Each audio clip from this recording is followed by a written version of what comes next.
This week in Jamaica Now, PEP pains for St. Andrew family as slain 12-year-old boy passes for his chosen school. Can you feel the heat? Health Ministry issues warning as temperatures rise. Phillips launches one PNP presidential campaign. A new reality, House passes tourism workers' pension bill. Petrojam review committee says government should privatize the refinery. And Sagicor changes policy relating to health card usage for pregnant women. I'm Damian Mitchell, and this is Jamaica Now. The jubilation among grade 6 students and their families after the release of the primary exit profile PEP results has been hard for the family of slain 12-year-old Dejan Da Costa. The young student athlete, who reportedly had a scholarship to Excelsior High, died when gunmen sprayed him and 3 relatives outside their home in Painland on June 8. His mother, who was also shot during the incident, is now recovering at home. She was in grief as she bemoaned that Dejan would not be able to capitalize on a path his hard work created. The family is yet to decide on a funeral date as they are waiting for the authorities to release the body.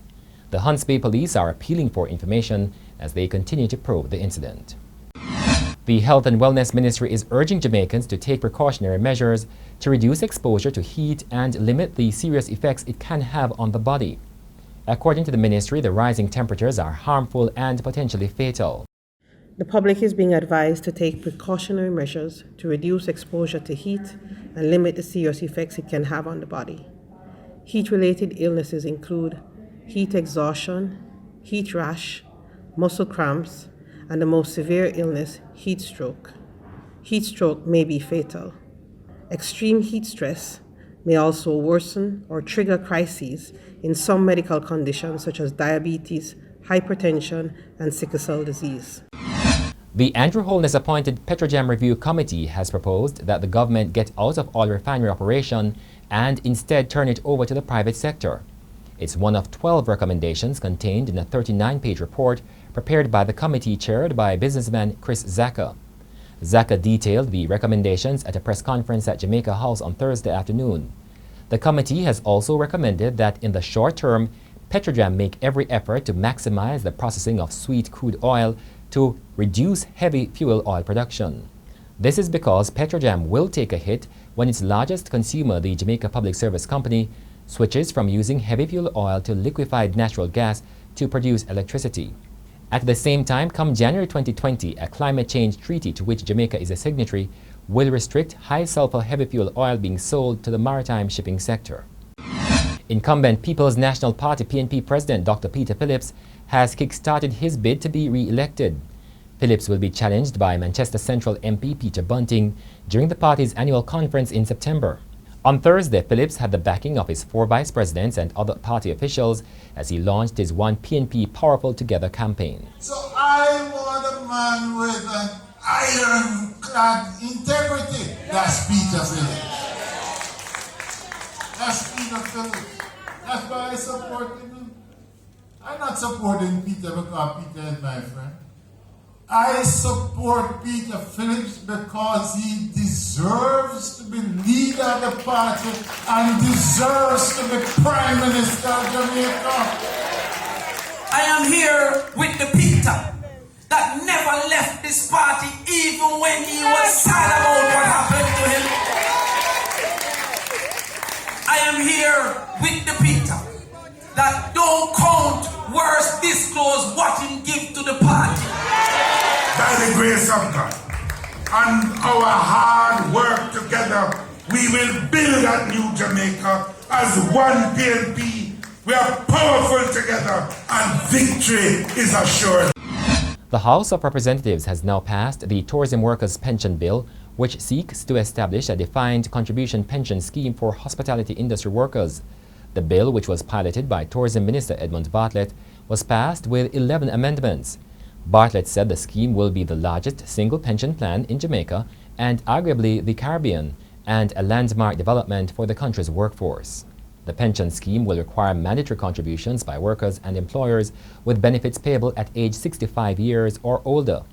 The scheme will benefit rafters, craft traders, bus and taxi drivers, spa operators, housekeepers, and groundsmen who are not directly employed in tourism or are self-employed in some cases.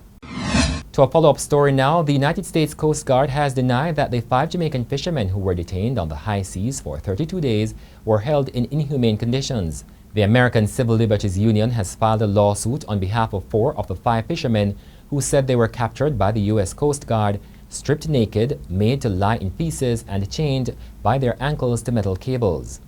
The 5th fisherman is now indicating that he is seeking to join the lawsuit. In a June 21, 2019 response, a copy of which was obtained by the Gleaner, the U.S. Coast Guard has disputed the account. The men were taken to the U.S., where they were sentenced for making false declaration about the intended destination of the boat.